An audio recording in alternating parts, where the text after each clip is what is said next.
Tengan una buena tarde. Permítanme hacer una breve presentación para simplemente a los efectos de que sirva como disparador, como un disparador de algo que va a ser mucho más rico, que va a ser el diálogo y la reflexión que se va a hacer, que van a hacer ustedes después. El título, desde el título, ya pretendemos que sea un disparador, ¿no? La apuesta a blindar Abril fracasó. ¿Hay alternativas? Lo primero que debemos hacer es mostrar la evidencia objetiva de que realmente, lamentablemente, la evidencia, el objetivo de blindar Abril fracasó. Si tomamos desde el principio de la epidemia en Uruguay, desde el 13 de marzo del año pasado, hasta principios de octubre del año pasado, hasta principios de octubre del 20, había un promedio diario de casos de 20 casos diarios y prácticamente no había fallecidos. A partir del mes de diciembre del año pasado, principios de diciembre, con la amenaza de las fiestas que se venían, y hasta el 22 de marzo aproximadamente ya de este año, las cifras se multiplicaron por 8. Pasamos a tener un promedio diario de unos 160 casos y ya empezaron a aparecer los fallecidos, por lo menos un fallecido diario. En ese momento, el 23 de marzo, el Grupo Asesor Científico Honorario, el GACH, aconsejó blindar el mes de abril. Y vamos a ver qué sucedió a partir de ese 23 de marzo, cuando se decidió blindar abril. En la primera semana siguiente al 23 de marzo se produjeron 1.750 casos, se multiplicaron los casos por más de 10 y empezaron a producirse 15 fallecimientos diarios promedio. En la otra semana, que terminó el domingo 4 de abril, ya se produjeron 2.907 casos diarios promedio y 27 fallecimientos. En la semana que terminó el 11 de abril, el domingo 11, 3.841 y 52 fallecimientos. En la semana que terminó el domingo 18 de abril, 2.344 casos diarios promedio y 64 fallecimientos diarios. Y en la semana que terminó el domingo pasado, se habían producido un promedio diario de 2.874 casos y 60 fallecimientos diarios. Esto es la evidencia objetiva de que fue un fracaso el blindaje de abril y que parece que se hubiera querido hacer todo lo contrario al blindaje del mes de abril. Esto llevó a que se produjeron en ese periodo entre el 23 de marzo y el 25 de abril más de 1.500 fallecimientos, transcurrido el mes que se decidió blindar. A esto habría que agregarle los fallecimientos que se produjeron desde el domingo pasado al día de ayer, que fueron unos 239, es decir, que en el mes de abril estamos superando largamente los 1.700 fallecimientos en el periodo que pretendimos blindar. Esto permite objetivar realmente que, en realidad, los deseos no pasan por decisiones, sino que deben establecerse intervenciones que permitan lograr el objetivo.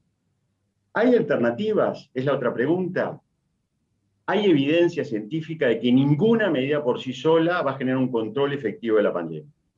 En realidad, se logrará el control efectivo de la pandemia, no solo a nivel de Uruguay, sino a nivel mundial, con la inmunidad natural que vaya adquiriendo la población, la comunidad como consecuencia de tener la enfermedad, la inmunidad adquirida por la vacuna, la efectiva vigilancia epidemiológica y medidas de distanciamiento social adaptadas en cada momento a la intensidad que tenga la pandemia.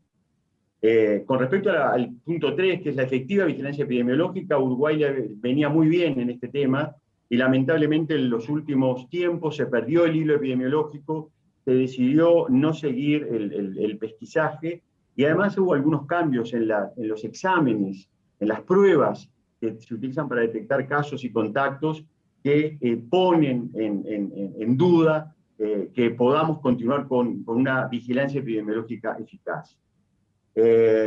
Respecto a la vacunación, que viene muy bien en Uruguay, como bien decía Paul, es una forma de estar optimista, por lo menos.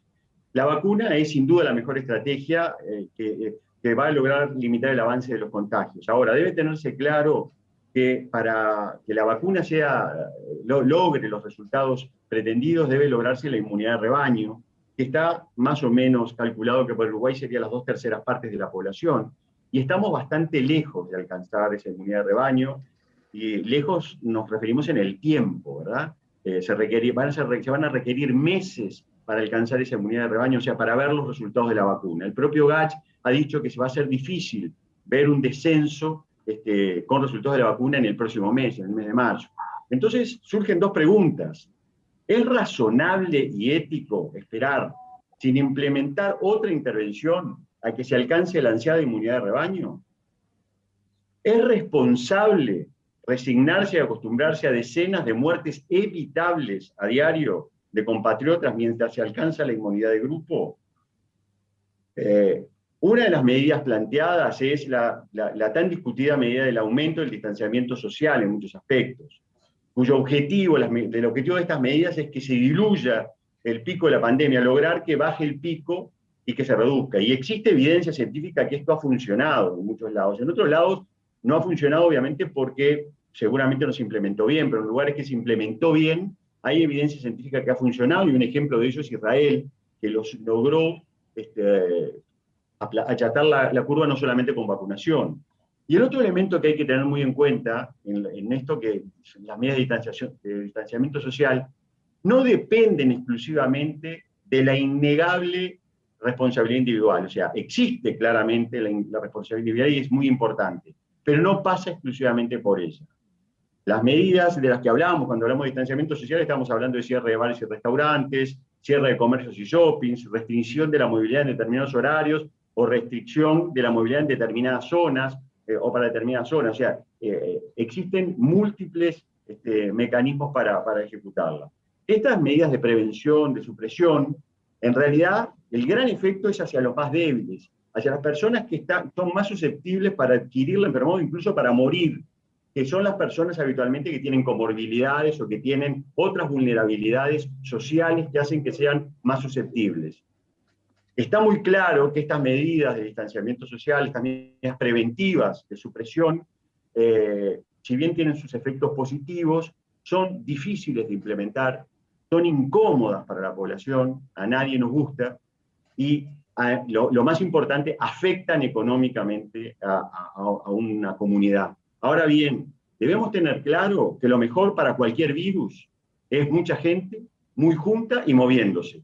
Cuanto menos nos movamos y más separados estemos, mejor. Es decir, que las medidas de aislamiento son realmente imprescindibles.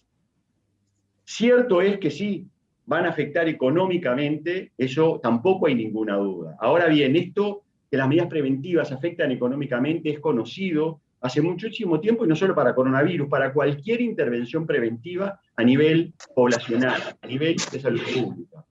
Así, Kofi Annan, ex secretario general de las Naciones Unidas, en 2004, hace ya unos cuantos años, nos decía esto: edificar una cultura de prevención no es fácil. En tanto que los costos de la prevención deben pagarse ahora, sus dividendos se hallan en el futuro remoto. Además, los beneficios no son tangibles, son los desastres que no sucedieron.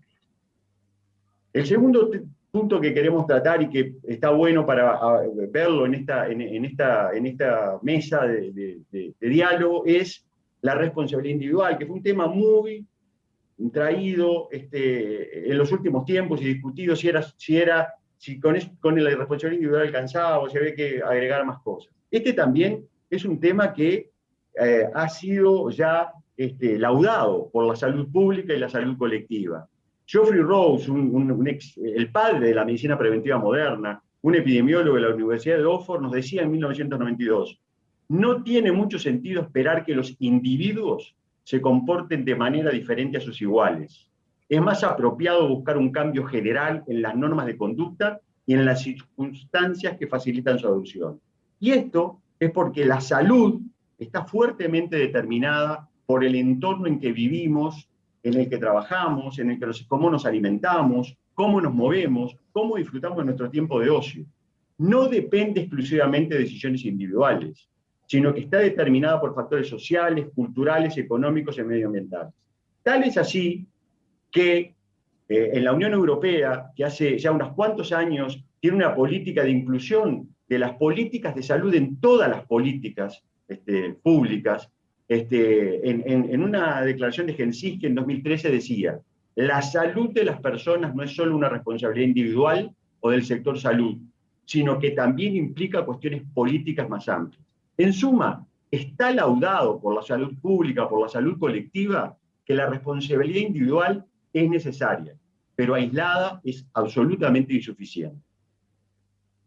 Para terminar, vamos a traer una alegoría de McKinley, que es una vieja alegoría que nos dice: es inconsistente limitarse a salvar a quienes se están ahogando en un río sin preocuparse de por qué han caído al río. Hay alguien que está arriba tirándolos al río. Si nadie para a ese canalla que tira gente al río, no se solucionará el problema. Y este es un tercer aspecto que queremos proponer en la mesa de diálogo. En los últimos tiempos hemos asistido a, y lo vamos a caricaturizar, a esto. Hay alguien en una mesa de diálogo que dice: hay muchos accidentes de tránsito, debemos hacer algo. Y otro le contesta: pongamos más camas en los hospitales. En definitiva, es claro que aquí se está apuntando a los efectos y no a las causas. En suma, esta presentación lo que pretendía es que justamente comencemos a dialogar y a reflexionar. Les agradezco mucho y le paso a Paul para que modere esta mesa. Muchas gracias.